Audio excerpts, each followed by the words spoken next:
Supreme court में Panama case की समाअत। कतरी खानदान के साथ मामला कैसे शुरू और तय हुआ मालूम नहीं। 40 साल पुराना रिकॉर्ड कहां से लाएं? दुबई के बैंक 5 साल से ज्यादा का रिकॉर्ड नहीं रखते। वजीर आजम की तकरीर अदालती बयान नहीं बल्कि सियासी थी। शरीफ फैमिली के हर काम की जिम्मेदारी नवाज शरीफ पर नहीं आती। वजीर आजम के वकील सलमान बट की तलाई।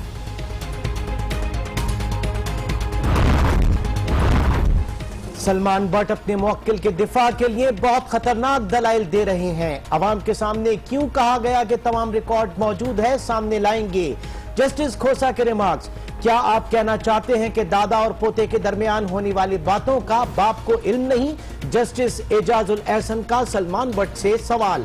हो सकता है दादा और पोते के बारे में बिजनेस मामलात का नवाज शरीफ को इल्म हो, लेकिन मियां शरीफ हर काम अपनी मर्जी से किया करते थे। वजीर आजम के वकील का जवाब।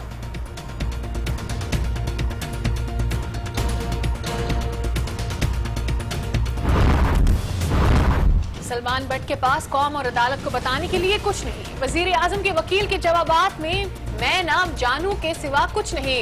उनके पास रहम की अपील के सिवा अब कोई चारा नहीं। पीटीआई के रहनुमाओं की मीडिया से गुफ्तगू। जो ट्रेल ऑफ मनी जिससे ये मामला शुरू हुआ है, सलमान बट साहब का जो वकील है मियां साहब के, उनका ये मौक़िफ़ है कि उनके पास कौम को बताने के लिए, अदालत को बताने के लिए कुछ नहीं है। अदालत ने कहा पानामा केस में वजीर आजम मुल्जिम नहीं। हमारा वही मौक़िफ़ है जो पहले दिन था। चाहते हैं मुकदमे का फैसला जल्द हो। तारिक फजल चौधरी। आज अल्हम्दुलिल्लाह अदालत ने उस मौक़िफ़ की तायीद की है और अदालत ने आज ये बात कही है, the prime minister of Pakistan is not accused in this case. वज़ीर आज़म पाकिस्तान इस केस में मुल्जिम नहीं है। गेंद हुक्मरानों के कोर्ट में है। सारा मसला 12 मिलियन दिरहम का है जो खत्म होने का नाम नहीं ले रहा। सोच रहा हूं अपना पैसा भी शरीफ खानदान को भेज दूं, डबल हो जाएगा। शेख रशीद की मीडिया से गुफ्तगू। हारून पाशा साहब ने फरमाया है कि एक साल में 23 करोड़ से 83 करोड़ हो गया जी इनका नफा। मैं सोच रहा हूं जो मेरे पास पैसे हैं वो भी इन्हीं को भेज दूं, शरीफ खानदान को, डबल हो जाएंगे एक साथ।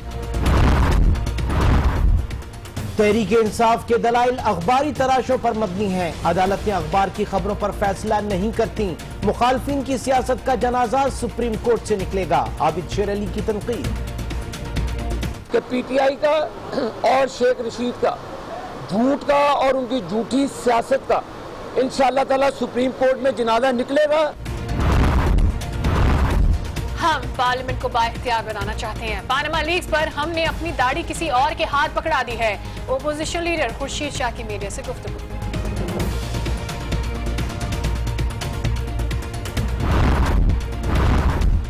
कराची के इलाके बलोच कॉलोनी में एटॉमिक एनर्जी कमीशन की कैश वैन को लूटने की कोशिश। फायरिंग के तबादले में एक डाकू हलाक, 3 फरार। कैश वैन का ड्राइवर शदीद जख्मी। वजीर आला सिंध का तारिक रोड कराची पर जारी तरक्याती मंसूबे का अचानक दौरा। हुक्काम को तरक्याती काम मुकर्ररा मुद्दत में मुकम्मल करने की हिदायत। मुराद अली शाह थरकोल मंसूबे का जायजा भी लेंगे। दुख्तर मशरिक दुनिया भर के लिए मिसाल। अमेरिका की हार्वर्ड यूनिवर्सिटी में साबिक वजीर आजम के नाम पर बेनजीर भुट्टो लीडरशिप प्रोग्राम का आगाज 2018 में होगा।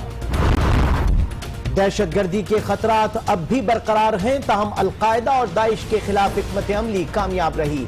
दहशतगर्दी के खिलाफ जंग अमेरिका और इस्लाम के दरमियान नहीं। अमेरिकी सदर बाराक ओबामा का मैकडियल एयरफोर्स बेस पर आखिरी खिताब।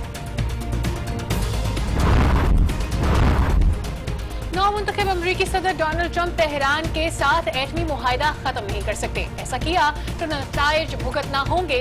ईरानी सदर हसन रूहानी ने खबरदार कर दिया। सेहतयाबी के लिए दुआओं पर का मशकूर हूँ। मामूल के चेकअप के लिए लीलावती अस्पताल में दाखिल हुआ। बड़े सगीर के लेजेंडरी अदाकार दिलीप कुमार का मद्दाहों के लिए पैगाम। दिलीप कुमार 11 दिसंबर को 94 बरस के हो जाएंगे।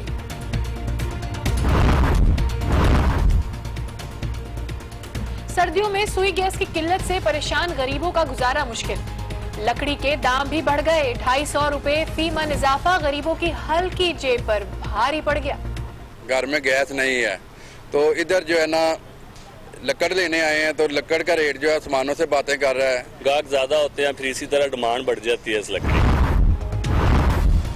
पाकिस्तान स्टॉक एक्सचेंज में तेजी का रुझान जारी, 100 इंडेक्स में 250 पॉइंट्स इजाफा, 44,500 पॉइंट्स का नया रिकॉर्ड कायम।